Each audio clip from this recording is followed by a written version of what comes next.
Terusaken nggih. Bismillahirrahmanirrahim. Qala Muhammad bin Husain.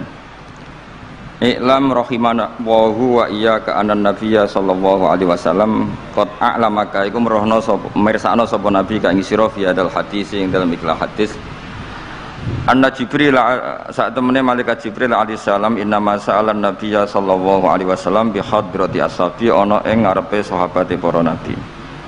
Innama arada mesti ngersakno sapa Jibril ayu alimahum ing yen to ngeruhno sapa Jibril ing para ashab amrodinihim ing urusan agamane para sahabat. Fayam bagi mongko saejo al muslimin apa ya alamu yang to ngerti sapa al muslimin hu ing amrodinihim. Terus pikirannya saya al-Ajuri bahwa Jibril menanyakan Islam dengan niat mengertikan Islam kepada para sahabatnya Rasulullah Shallallahu Alaihi Wasallam. Artinya Jibril itu buatan takok carane sugih. Saya ini wong ketakok kiai itu salah alamat. Wong alim takok carane sugih, carane jadi bupati. Medhe rapat titik duit ditakok. Kadang kula nggih sewani tiyang Gus kula bojo kula kathah carane rukun piye. Wong kiai ini ora wani wae kok takok carane rukun. Jadi intinya ini pertanyaan itu juga kita pelajari. Jibril niku tangklet urusan agama. Artinya yang perlu dingerti itu urusan apa? Agama. Tapi kita punya masyarakat sing kadang tanya ini sesuatu yang sifatnya khadun nafsi. Terus kiai itu rapati seneng jabatan. Kadang ditakoki tiyang carane dadi bupati. Nak dadi bupati salami template orang jutaan arah dadi darani donyane ngobos. Seloro kabeh dadi kiai. Lan kula seneng nak terkenal donga kula ra mandi. Mergo nak mandi repot. Dadi dukun. Jadi saniki repot. Kula gak ada cerita tentang Pak Hamid Pasuruan. Diceritani bapak kula. Bapak niku riyen lami ngaji kalian Ki Hamid. Jadi dawuh beliau iku soleh zaman akhir iku repot, hisabe gede ya. Mergo terkenal wali dongane mandi terus wong kepen sugih marani kiai, kepen wayah marani kiai, kepen jabat marani kiai. Terus ngekeki dhuwit. Mari hisab tok mergo agama sudah dikonversi sebagai materi. Intinya semua yang ditanyakan itu urusan apa? Agama. Maka kata Imam Syekh Al-Ajuri seharusnya pertanyaan itu ya urusan agama dan yang harus diketahui ya urusan agama. Maka orang Islam yang harus diketahui ya urusan agama. Terus kalau mau istifadah kalian ke Zofur, memang di depan umum itu penting supaya tidak ada al-qila wal qol. Jadi ini kan diulang-ulang bihadrati ashabi. Ini dalam ilmu hadis itu penting sekali supaya ilmu itu mutawatir. Karena kalau sampai untuk ijazah ke orang tertentu, mau aku tok sih dijazah, itu biasanya malah dibodoni. Kayak bakul, sampai tok sing tak kayak diskon. Agar wong ya domong ngono. Mulane nek ki dilkon ijazah di depan umum berarti kondang. Ada khusus bahaya. Niku mesti klenik nih. Ngono niku kanca kula sak kelas kalian Gus Munib. Jadi orang itu, makanya saya ngaji itu pede di depan umum. Karena kalau salah ya dibenarkan Gus Zofur, kalau bener juga jarannya akeh. Tapi nak ngaji mbek wong loro dhewean niku terus kok cocokan. Nak salah aja kodo-kodo ya kan. Jadi memang ilmu itu suka yang mutawatir saya karena validitasnya jelas. Mutawatir itu tidak mutu. Paling firrut batil ulya tentu yang apa? Mutawatir. Dikatakan bi hadrati ashabi atau ketika Nabi khutbah. Apalagi pidato Nabi di hajatil apa? Wada. Sehingga hadis ahadi itu banyak yang masalah. Karena satu ada subjektivitas rawi, kalaupun sahih itu ada subjektivitas rawi. Seperti yang diceritakan Gus Zofur tadi, Abu Dzar itu orangnya soleh, tapi punya subjektivitas kesolehannya. Jadi, tapi kalau umum kan standarnya jelas, apa? Standarnya apa? Jelas. Ya saya teruskan. Jadi bihadrati ashabi itu menurut saya kata kunci karena pentingnya mutawatir. Terus menyangkut pertanyaan tadi yang Gus Zofur hilang. Enggak semua pertanyaan harus dijawab. Sebetulnya saya juga ngeritik. Enggak semua yang diunek-unek sampean takokno. Kadang wong yo takok nasib, Guys. Kita misalnya saya itu sering punya utang 1 juta gak iso nyaur. Kadang wong takok kula diutang 1 miliar carane nyaur piye? Wong kene diutang 1 juta ora carane nyaur kok ditakoki sing utange napa? 1 miliar. Kula nu di santri, bojone niku 3 wong sugih. Kowe iku ora kersuan kula takok carane ngrukono bojone. Ya kene bingung, piye carane? Bojo sitok wae kudu purek malah. Ditakoki. Bojo napa? Nah ternyata santri itu terinspirasi oleh cerita-cerita. Syaratnya wali itu kudu di bojo cerewet. Nak sitok cerewet wali apa meneh nak telu, dia cara berpikir begitu. Nah, itu yang bojo pertama itu ngancam nak masih sah dengan istri kedua ketiga mau bunuh diri. Terus dene nate nyuwun sewu melafatkan tolak. Terus takok teng kula. Niku termasuk mukroh napa mboten Gus? Karena saya melafatkan itu dipaksa diancam bojo pertama mau nopo? Disuware. Lah iku nang fikih kan hanya ada syaratul ikrah itu mukrih harus mampu mewujudkan mahaddadahu. Kena arah Mekah tak pateni. Ini ndak kasusnya unik. Umumnya bab ikrah di fikih kan nak ora ke tak pateni ini ndak. Ini kasusnya beda. Nak rabuk turuti aku mati. Itu kan bingung. Ya saya seduarian nunggu sofur ya jawab apa alam nunggu Jibril ya sudah akan datang. Artinya gini ya, problem kita kekinian itu setiap masyarakat punya iskal atau punya grundel itu ditanyakan kiai. Padahal seharusnya tidak sesuatu yang harus apa ditanyakan. Misalnya koyo gawane di bojo akeh ya mesti sumpek ngurmat wong wedok sitok sumpek apa meneh telu. Terus gawane wong duwe utang akeh ya sumpek. Hal-hal seperti itu kan lazim. Sebenarnya nggak perlu ditanyakan, biasa wae standar. Tapi kita ini sering menuntut orang lain menjadi solusi ya bagi orang itu. Makanya saya kalau ngajar di Jogja itu sering cerita begitu. Problem orang kota itu adalah kalau punya beban itu dibebankan ke negara atau ke kiai atau ke ustadz. Padahal beban ini sebagai hukuman karena kesalahannya apa? Sendiri. Saya masih ingat betul ketika kasus Aid. Mbah Mun itu orang yang sangat syafiq li ummati, sangat syafiq lah, sangat syafakoh pada umatnya. Ketika ada seorang dokter peneliti obat Aid, itu sangat tertantang, dia sangat obsesi bisa menyembuhkan Aid. Aid yang karena free sex ya, bukan karena ketularan. Saya ulang lagi, yang karena seks bebas, bukan karena ketularan. Itu tidak biasanya yai duko, baru pertama itu saya melihat yai itu agak duko. Terus beliau tidak jawab, tapi setelah dokter itu pulang ngendikan begini, pangeran itu kadang ngersakno kabeh iku ana sangsine, cara bahasa modern ana sangsine. Ya tujuane pangeran iku wong ben tobat ben balekna ning Allah. Jadi ana wong uripe ngawur diutang, ya sangsine wong urip ngawur diutang ben uripe apik. Intinya Mbah Mun mau ngendikan kesalahan itu pantese ya ana sangsine ben wong tobat. Lah saiki kiai iku nak ditakoki ngono berusaha cari solusi sanksiku, padahal Allah kepengen memberi sanksi. Enggak sampean misalnya zaman mondok ras regep terus bareng saiki dadi kiai bingung terus kula kan dadi solusi Gus kayak donga laduni. Wong pangeran ngekeki sanksi kuwe zaman mondok ras regep. Ben ora rasane isin maca keliru di depan umum. Malah yo ijazah napa? Laduni. Jadi itu pelajaran bagi saya menurut saya. Jadi kata Mbah Mun la'allahum yarji'un itu la'allahum yantahun yang di Quran itu satu kesalahan itu pasti Allah itu menghendaki ada apa? Sanksi. Tentu maksudnya Allah baik supaya tobat. Tapi sekarang sanksi itu mau dihilangkan. Kadang konsultannya itu kayak bojo kepengen minggat. Sing lanang tak takoki kena apa? Mun lami Gus boten kula nafakoi. Ya aku yang mending normale iku minggat iku wis terlambat, bojomu kepen minggat saiki iku terlambat. Kudune wis wingi-wingi. Normale wong lanang ra tanggung jawab, mencen sanksine bojone mesti bojomu pinter. Wis ngerti sing lanang ra kena deloki melok wong tuane ya meniku. Dadi nah seperti itu menurut saya semua kiai itu harus kayak saya dalam bab itu. Tapi mereka nyari donga, piye bojo iki ra dicukupilah seneng. Terus golek akeh pengasih, golek jimat. Akhirnya Mbak Mun nanti cerita, sing kula paling tak kenang sih. Akhirnya kiai ini nganti lali ya.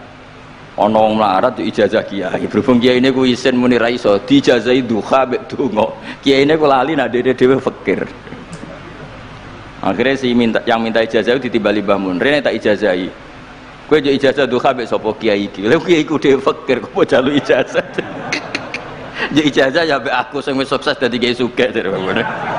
Artinya apa? Benar ceritanya Gus Sofur, gara-gara setiap pertanyaan itu memaksakan bisa jawab.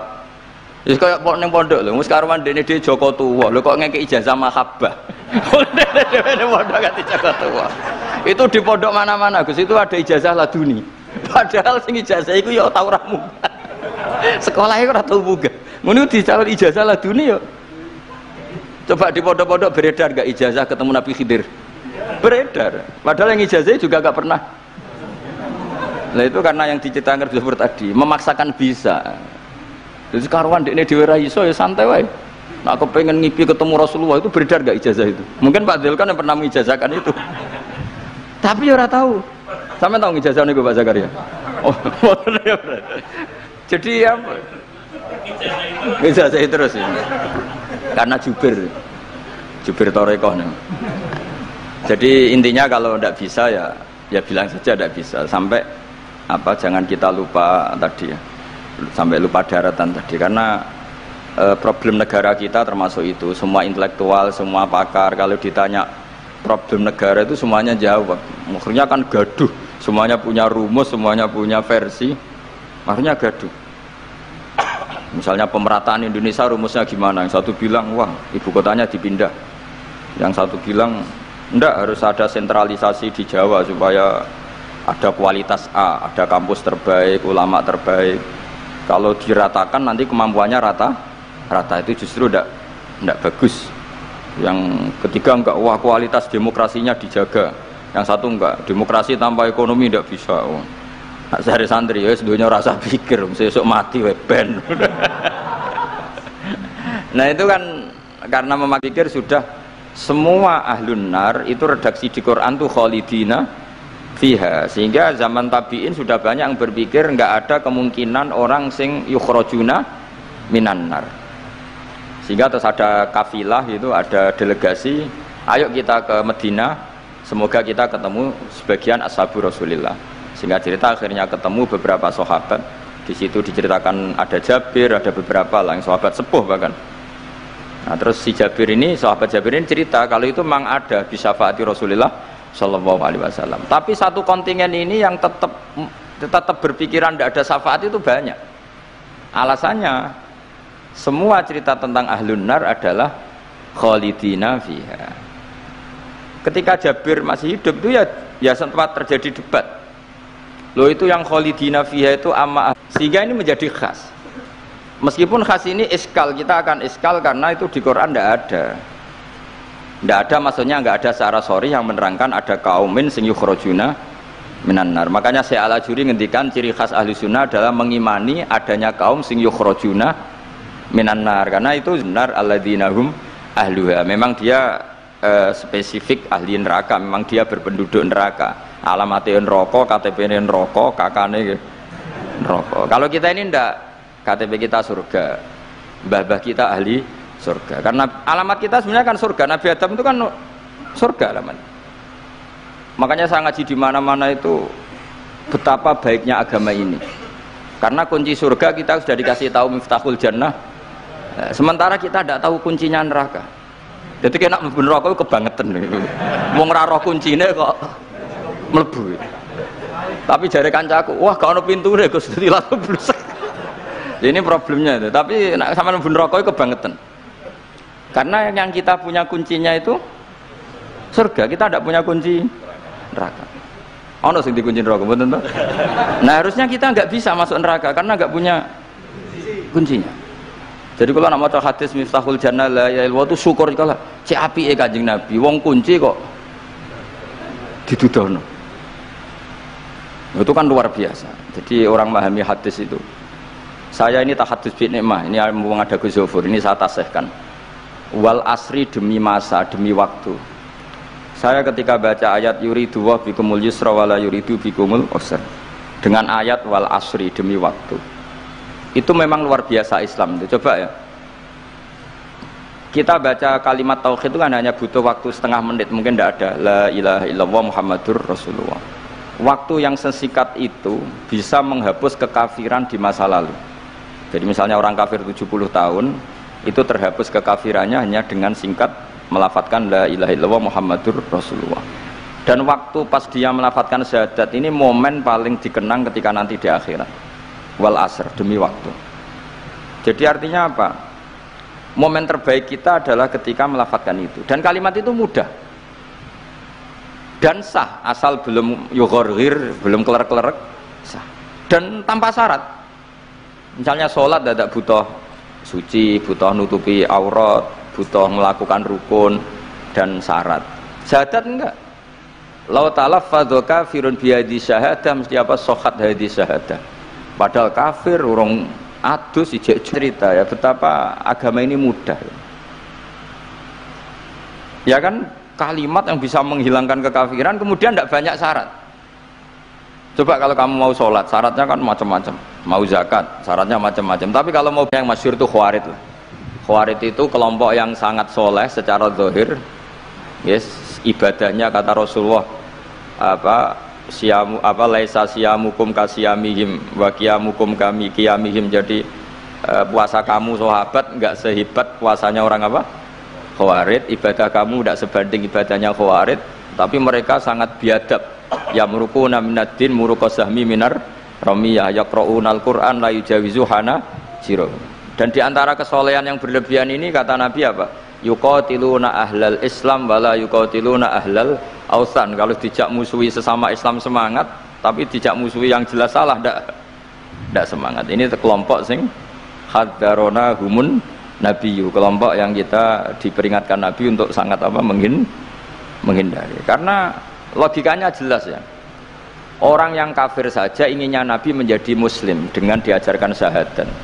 Tapi ini orang yang sudah muslim, seleranya Khawarid, dikeluarkan dari Islam. Tahlilan kafir, kuburan kafir, nyekelake kafir, apa saja menjadi kafir. Ini pertanyaannya kan, inginnya seorang Nabi itu kan tentu dari kafir menjadi muslim. Ini yang sudah Islam menjadi kafir.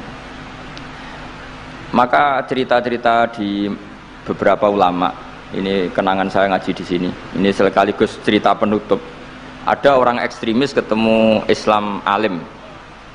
Terus ketika melihat ahlul ma'asi itu maksiat, ahlul ma'asi ketika maksiat, sedang maksiat, sebaiknya orang-orang Islam seperti itu mau saya bunuh, mau saya bom.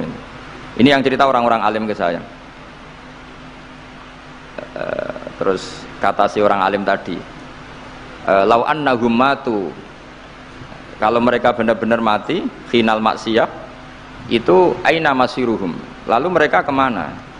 Si yang keras tadi bilang ilanar, karena mereka mati final maksiyah.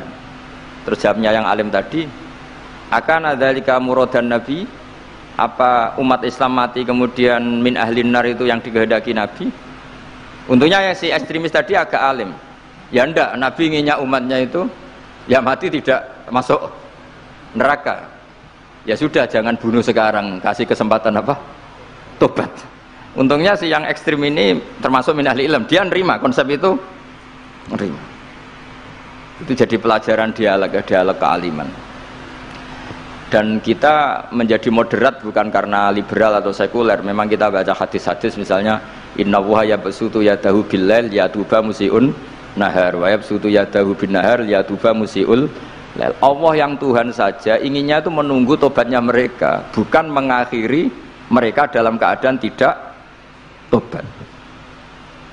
Jadi ini supaya jadi faham, menjadi khas kita. Ya Allah yang Tuhan saja inginnya kan menunggu tobatnya mereka, bukan malah tobat itu kita hentikan ya dengan dibunuh ketika maksiat. Itu artinya kan kita tidak memberi kesempatan tobat.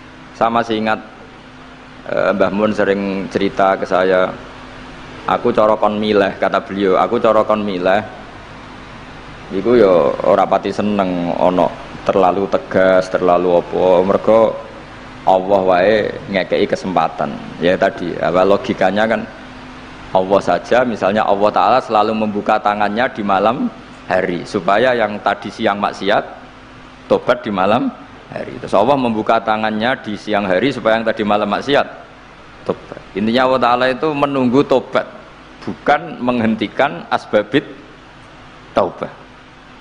Sehingga tradisi guru-guru kita, ya utamanya Mbah Mun, itu sama-sama saja baik, bukan karena baik sama orang fasik, bukan, tapi implementasi dari menunggu tobatnya orang fasik. Dan tentu itu butuh tarbiyah, butuh syafaqah, butuh kasih sayang, butuh. Saya masih ingat ketika beliau baca kitab karangannya Imam Sa'roni itu Tambihul Mukhtarin, itu diantara madzhab Imam Sa'roni itu al-hikmah dolatul mu'min, itu beliau juga menambahkan wal fasik dolatul mu'min, bukan sekedar al-hikmah dolatul mu'min tapi al-fasik juga dolatul mu'min. Karena ketika seorang mukmin fasik ini seperti barang yang hilang, dia tercerabut dari akarnya, yaitu akar keimanan dan keislaman. Maka kita kata Imam Sa'roni, kita sebagai orang soleh harus menemukan mereka atau mengambil mereka untuk kembali. Tabenya sudah ada amal, itu saja inginnya Allah sama orang Islam kaumun yukhrajuna minan nar, bukan malah diblesno gitu.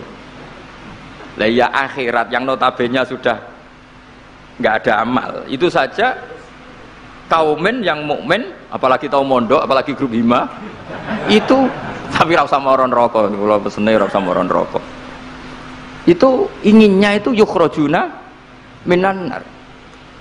Makanya kalau baca hadis itu harus ada dzauq. Selain ilmu itu harus ada dzauq. Betapa syafaqatu Rasulullah sallallahu alaihi wasallam. Inginnya semuanya itu yadkhulunal jannah. Kalaupun ada yang masuk neraka, yang orang Islam tuh, tetap obsesi Rasulullah, cita-cita beliau adalah yukhrajuna minan. Makanya masyhur itu wala sawfa yu'tika rabbuka fatardo, jawabe Nabi bi la ardo wa wakhidun min ummati finnar. Saya tidak akan ridho ya Allah, tidak akan puas wa wakhidun min ummati finnar. Satu dari umatku min ummatil ijabah minan. Makanya saya setuju dengan saya Al-Ajuri, kita sebagai ahli sunnah di antara khasnya apa? Iman adanya kaum sing yukhrajuna minan.